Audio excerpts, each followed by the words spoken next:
The soldiers in charge of Jesus now called together the entire company in the governor's mansion, and they stripped Jesus and put a purple cloak about him. And they made a crown of thorns, and they put it on his head, and they put a stick in his right hand, and they mocked him, saying, "Hail, King of the Jews!" And then they spat at him, and they took the stick, and they beat him over the head. And when they had mocked him, they put his own clothes back on him and led him away to crucify. And as they went, they found a Cyrenian, Simon, and they forced this man to come and lift the cross. Coming to the place called Golgotha, the place of the skull, they gave him wine mixed with vomit, which he tasted but did not drink.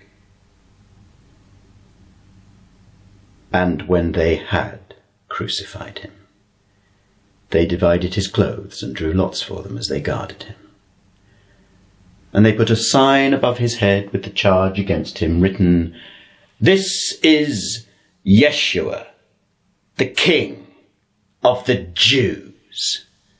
And then 2 rebels were crucified with him, one on the right and one on the left. And the passers-by abused him, saying, "Ha! Destroy the temple and build it up again in 3 days? Let him come down from the cross and we'll believe in him. King of Israel, is he?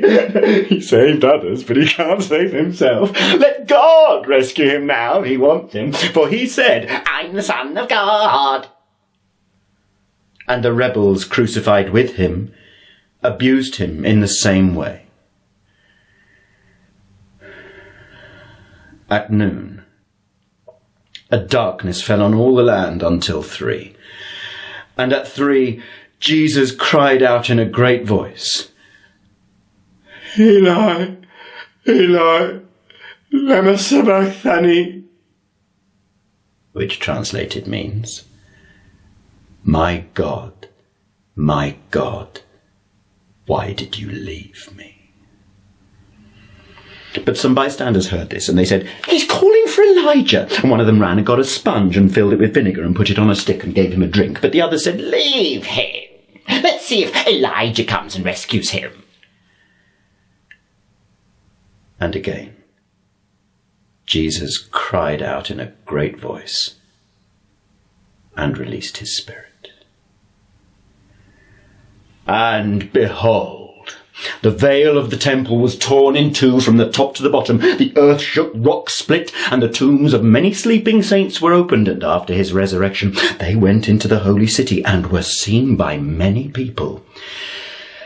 But when the commander and the ones guarding Jesus saw the earthquakes and the miracles that happened, they were terrified and said, "Truly, this man was the Son of God."